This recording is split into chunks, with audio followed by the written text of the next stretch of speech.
Welcome to the Princess Power Hour, where we show you how to go from pauper to powerful by transforming your health, your wealth, and your relationships. Here's the princess of podcasting herself, Natalie Thomas. Hello, everybody, and welcome. Thank you for joining us today. We have the beautiful Ginzburg with us. We are going to be talking about how to grow your business with digital marketing. But real quick before we start, I always tell you the color of the day. And our lipstick, our long-lasting lipstick, is called Dark Pink today. And the very, very, very cool thing about this lipstick is that it is kiss-proof. It is smudge-proof, and it was guaranteed to stay on 4 to 18 hours. Now, if you go over to www.lipstickkissesandlove.com, what you want to do is pick out a color, but you also need to choose a gloss. The gloss is the secret sauce that locks it all in, and this stuff is vegan, it's GMO-free, it's FDA approved, and a whole bunch of other great stuff. It's lead-free, wax-free, and so go over there and have a look at the beautiful colors, but stick around for right now to talk to the beautiful Ginzburg. I'm going to tell you a little bit about her. She's a serial entrepreneur, a digital sales and marketing expert with more than 10 years of industry expertise, helping companies scale revenue, optimize sales and the marketing process, and improve productivity. Jean is also the CEO of Ginzburg. Ginzburg's clients range from brand name Fortune 500 companies to innovative startups. So Jean, tell us real quick, you said you're a serial entrepreneur. What are some of the other things that you've been in business doing before you got into Ginzburg? Yeah, thank you. Well, first of all, thank you so much for letting me be on this show. It is so exciting. It is wonderful. I appreciate it so much, and looking forward to having a little powwow with you over the next 40 minutes or so. So super excited to be here. But in terms of what I've done, so I have had a couple of businesses before, which were not as successful as my current business. But I think that is, from what I understand and having spoken to other entrepreneurs, it's not abnormal. Definitely, not at all. You kind of put yourself out there, you find a couple of, entrepreneurial ventures. And, at first you're just kind of getting your feet wet and learning and things like that. So I had a couple of online businesses before Ginzburg Digital Marketing and learned a lot, definitely, but not as successful, but very, very open to having my new business. Well, it's not new. It's not new. I guess it's been around for 4 years, but having my current iteration of the business. Oh, I didn't mean to stop you. I just said congratulations. Oh, well, thank you. Yeah. And I just recently, also in the last year, have created a new venture. It is called Ginzburg.com, and it is kind of a spin-off of what we're doing with Ginzburg Digital Marketing. So with Ginzburg, we are a digital marketing agency. So we provide digital services to, like I said, like you mentioned in my bio, startups to up to Fortune 500 companies. And with Ginzburg.com, we are focusing more on the up-and-coming entrepreneurs who might just be getting started with their digital marketing. And I'm coming out with a course next year in early 2018 to take the framework that I use for my current agency clients and put that into a digital course. Okay, so on the one hand, you'll do the marketing for them, and on the other hand, you'll teach them how to do it themselves. Is that the idea? That's exactly, yeah. So the agency is doing the marketing for them. And again, that's usually more for veteran entrepreneurs, people and businesses have already kind of been in the space for a little bit and usually are looking to expand their marketing. And then, for Ginzburg.com, it's going to be, like I said, more up and coming entrepreneurs who are just getting started, and I will be teaching them digital marketing through the digital course. Outstanding. Well, I know that there's definitely a need for that. And how do you feel like you got started in all of this? What was the driving force behind it? Well, I've always had the entrepreneurial spirit, and I've just always wanted to own my own business, probably for the last 15 years or so. And about 10 years ago, I started getting into digital marketing and got my first job as an affiliate marketing, as a digital marketing coordinator. And then just worked my way through getting to know, and learning a lot about what digital marketing is all about. And then about 5-6 years ago, I started those ventures that I mentioned earlier, that ones that were near, as successful, but again, taught me a lot. And then 4 years ago is when I started my agency, Ginzburg Digital Marketing. But yeah, I've just always wanted to own my business. I felt like when I had a job that I was working with clients, but I just felt like I could do a much better job working directly with clients instead of, working for an employer. And so I just felt like it would be a much more just a better experience, I think, for me, and then also for clients themselves. Oh, that's understandable. And, I will go back to when I was 23 years old. I had my first retail business, and it failed in about 4 months. And it didn't exactly fail. It was a retail store. It was called Past and Presence. It was on Myrtle Avenue. It was antiques and crafts, and it was a lot of fun. But I did make one serious mistake in some of the way that I set it up. And I kind of realized that early on. But my biggest problem was I was pregnant with my second child. I planned to have the baby there and just take him to work with me, that kind of thing. But there was a leak. There was a hotel above my retail space, and I had this big area that I was going to turn into a classroom area. And they had a water leak from their bathrooms that was a health hazard. And I worked with them for a period of time. It turned out they knew it was going on. The city knew it was going on before I rented the space. And, being pregnant, going to bring this brand new baby into the world, I didn't feel safe. And, I would come in and water would be pouring out of a light socket. And I just thought, oh no, and I couldn't put my classroom back there, which was going to be a money-making part of the venture. And I finally said, okay, enough is enough, 2 weeks before my son was born, and went home and told my husband, whom I had been supporting, it's time for you to find a job. I'm going to stay home with the kids. And I stayed home for 22 years. So it is true that, sometimes we start something and it doesn't always work out the way we thought, but we always learn from it. Yes. So very true. Very true. So let's talk about how to grow your business with digital marketing. Give us some thoughts and steps on that.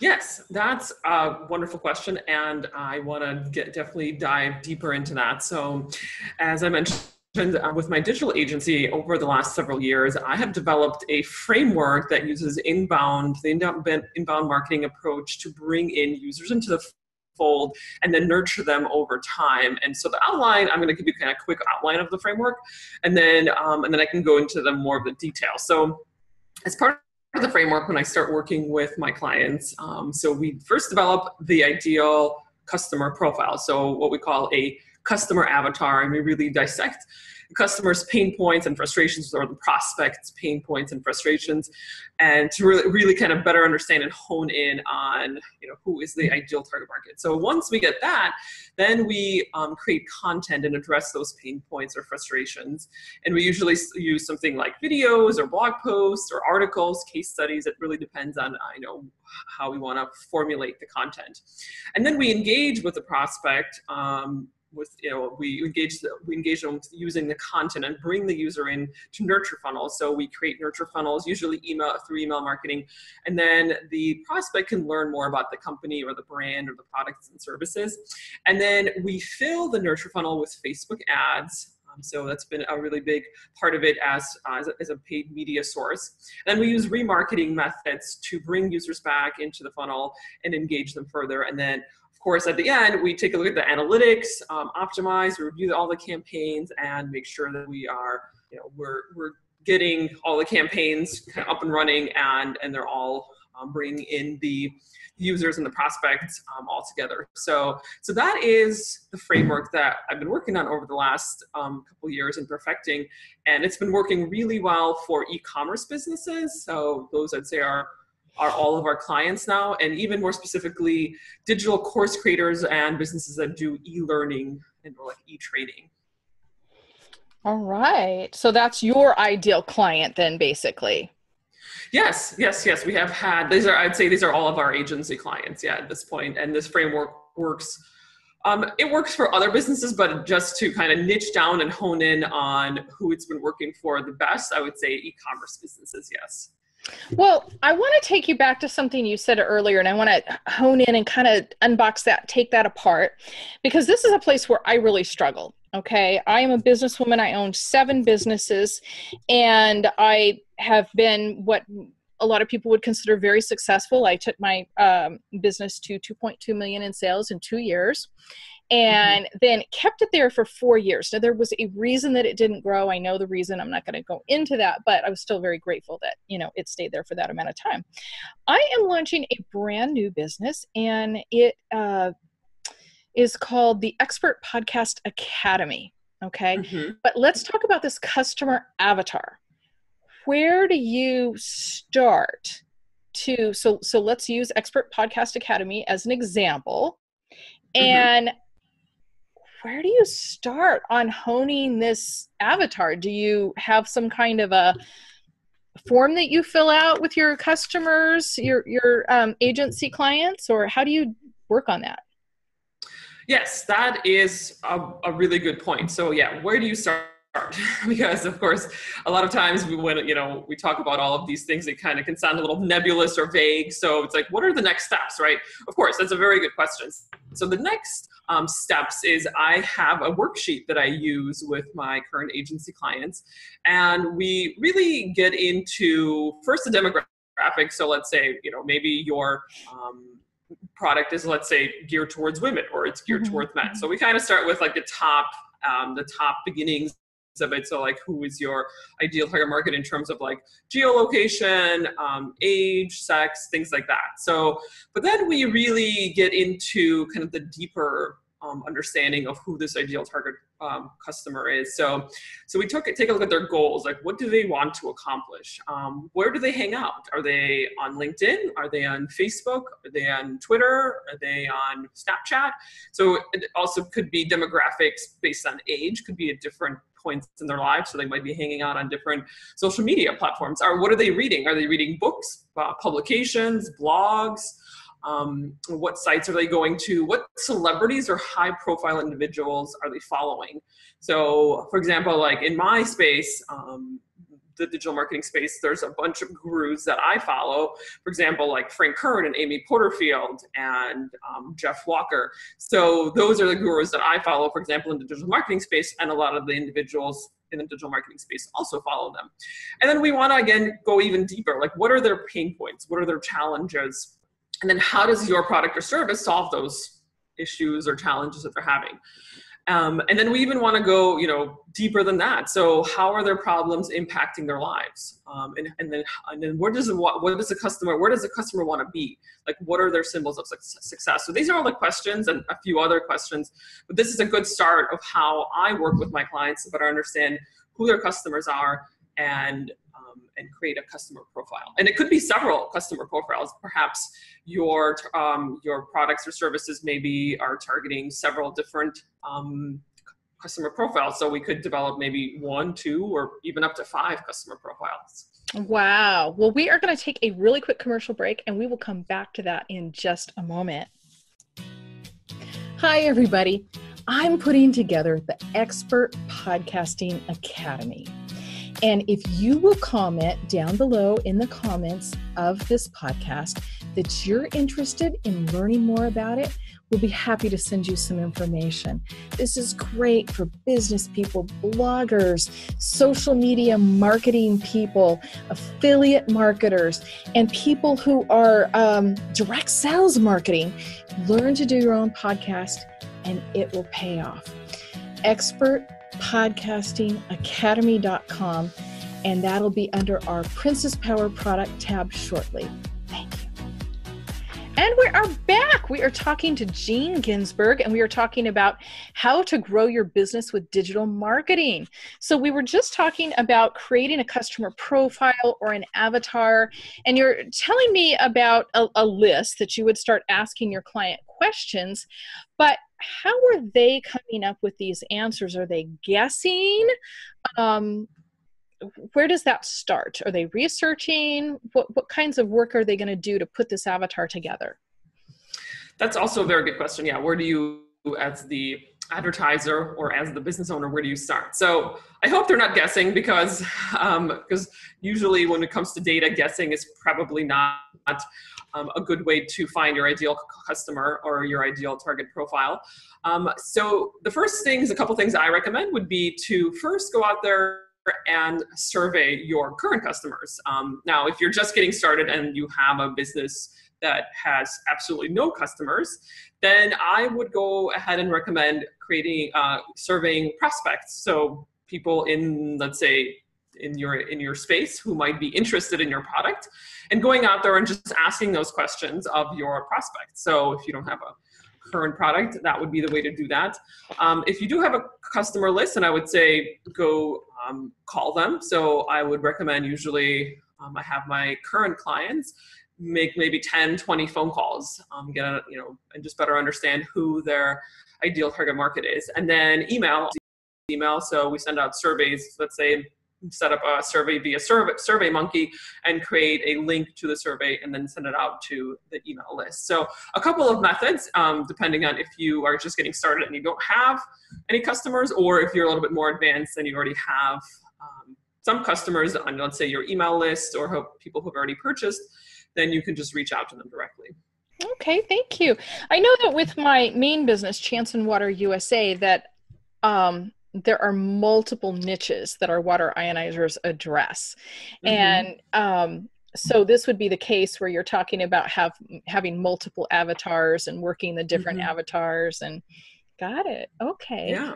Well, what would be a next step for somebody that's new to all of this for digital marketing? Well, once you have honed in on your ideal target market and you have a pretty good understanding of, what the pain points are, then the next step would be to create the content. So the way the framework works in the one that I've mentioned is that we create content to bring users in. So the content could be, like I said, anything from videos, blog posts, articles, case studies.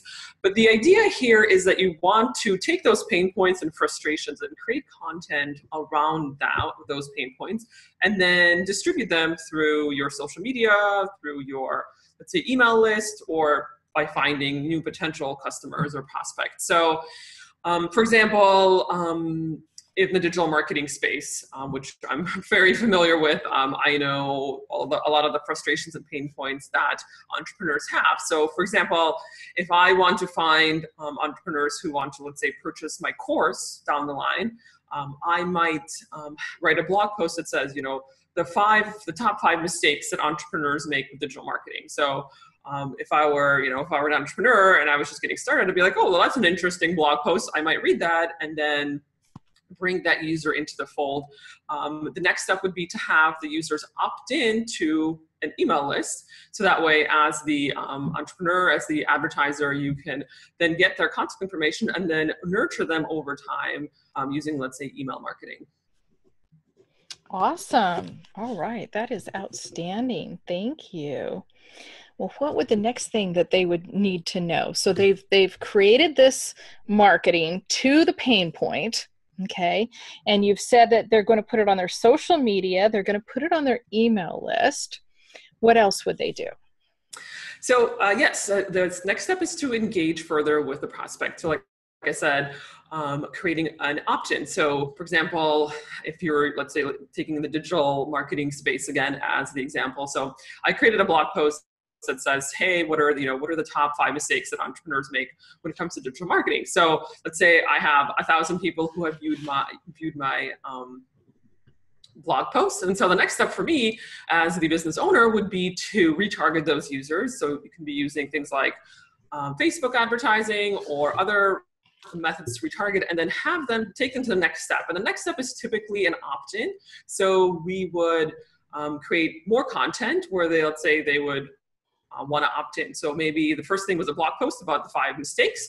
Then the next thing would be, here is a checklist for how to create your first Facebook campaign, for example. So as a business owner, I would create that, and then users would want to opt in as the next step. So they're getting further advanced and ascended into what we call a nurture funnel. So they get more information, they learn more about digital marketing, they learn more about me as a business owner and my business as well.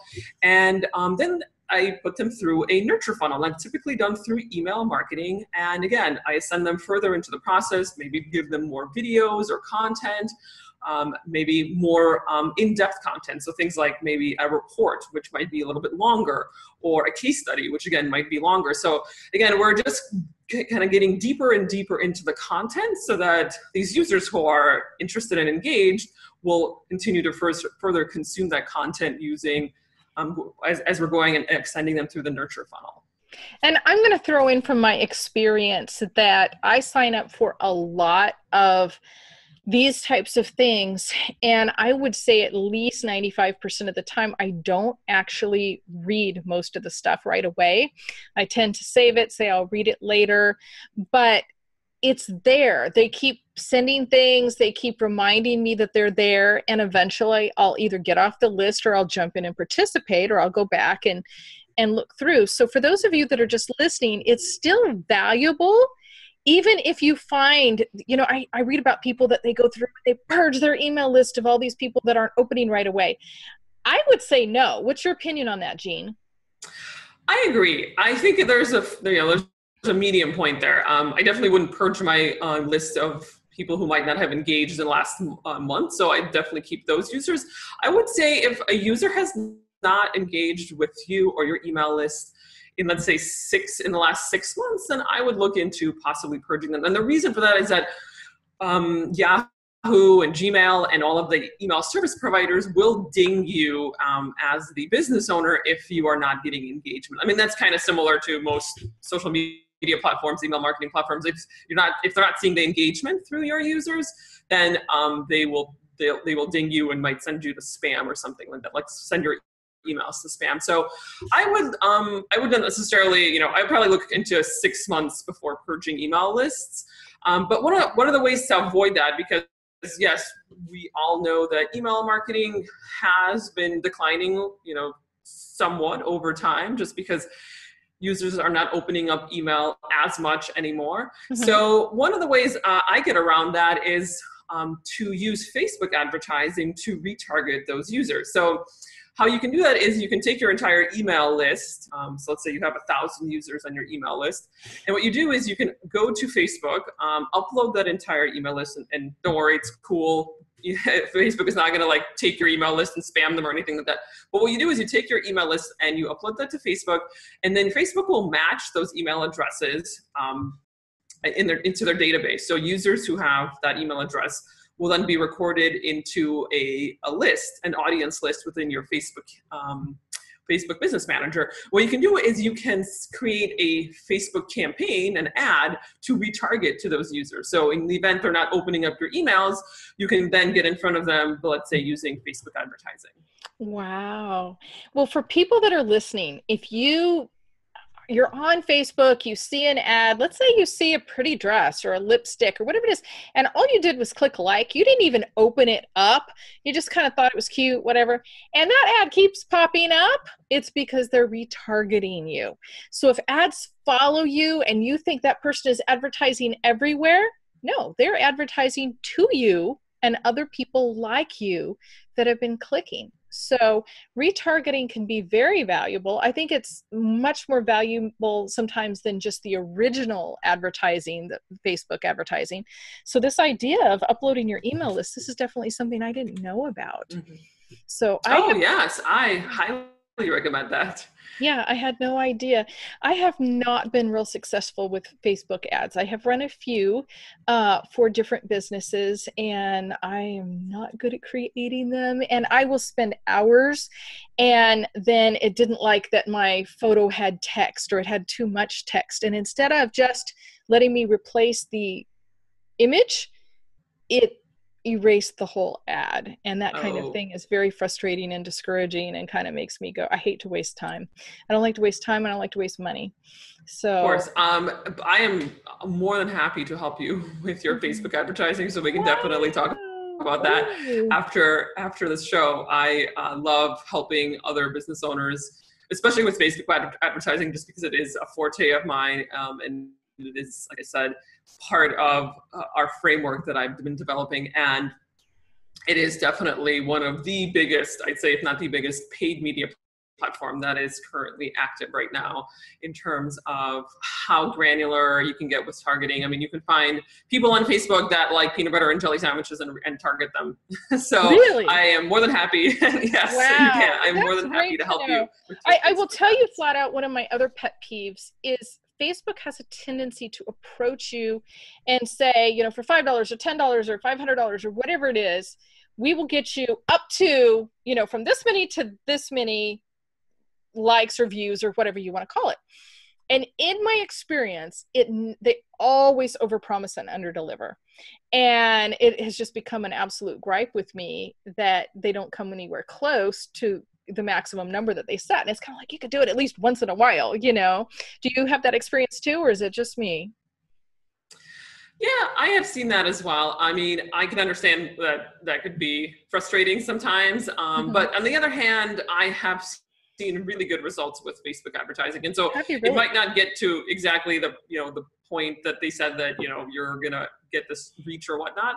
But on the other hand, yeah, in terms of the businesses that I've been working with and the clients that I've been working with, I have seen tremendous results with getting people into the funnel and prospects into the funnel and nurturing them over time. And it has been, it doesn't work always necessarily for like sales. So let's say like you have an ad and it goes directly to a sales page, because usually with Facebook, Facebook users want to kind of get to know you, get to know your brand and your company and your business. So typically a lot of times getting them with an opt-in for some sort of content and then nurturing them over time is usually how it's worked really well for the businesses that I've been helping.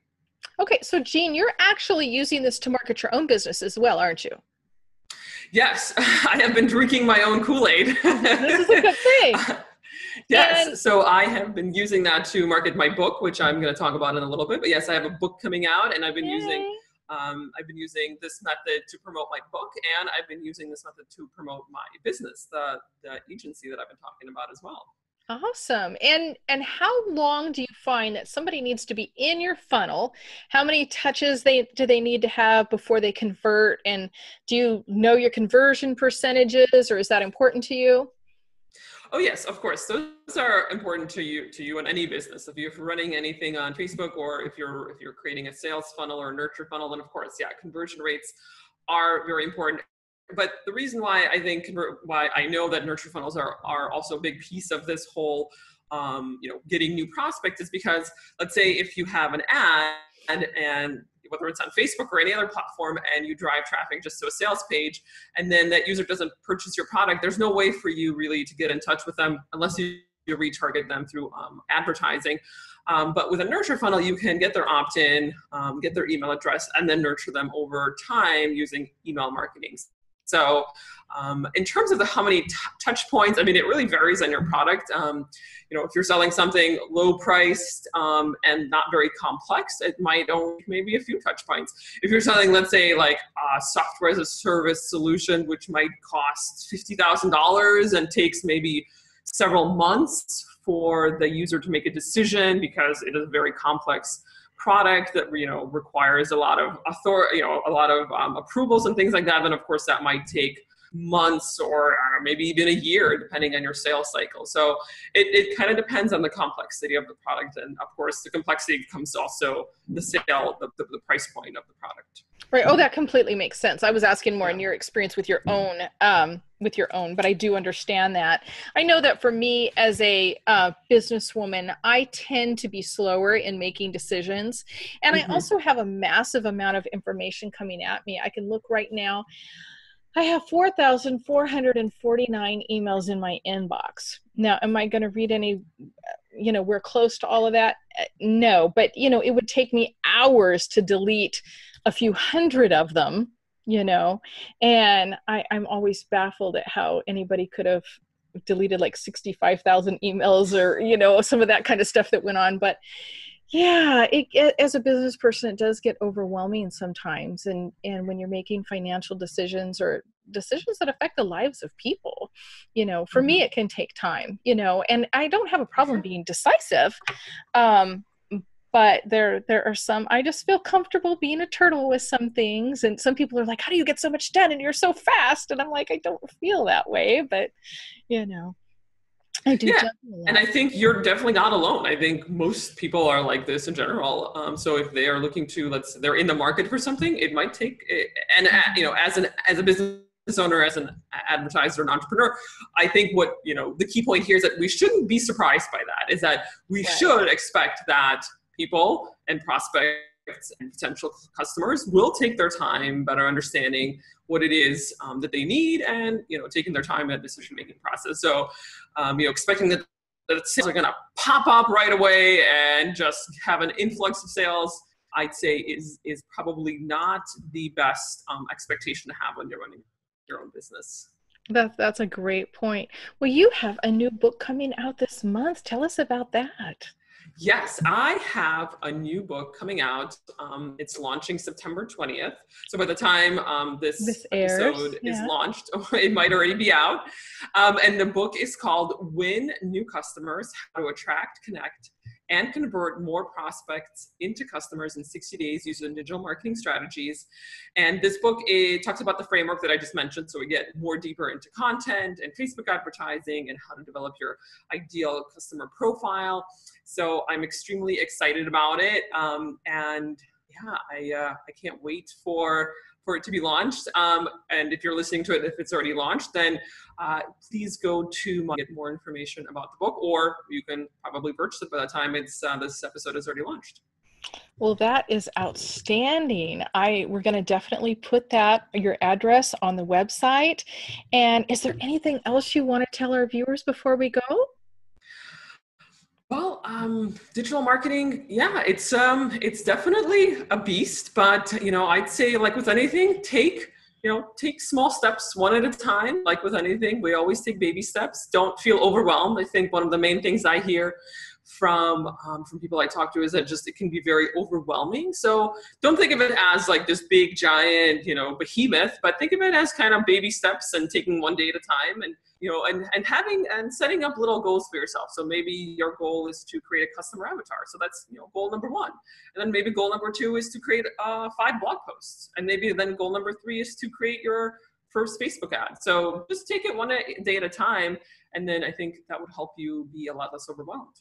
So it's a lot like eating an elephant. Just make a decision. One bite at a time, one step at a time. One bite at a time. And be patient with yourself. Wow. Well, Jean, that is fabulous. This is all great information, and I know that people are going to find it very valuable. So we thank you for taking the time. And listeners, please share the show, because certainly you know somebody that knows somebody that needs this information. So we thank you for joining us, our listeners, and Jean, and everybody have a wonderful day. Thank you. Thank you. Thanks so much for listening to the Princess Power Hour with Natalie Thomas. For more great content and to stay up to date, visit princesspower.com or on Instagram, Pinterest, Facebook, and Twitter at @PPPrincessPower. Until next time, work smarter, not harder. Have a question for your host of Princess Power Hour, Natalie Thomas? Contact us at www.princesspower.com or tweet us at @PPPrincessPower.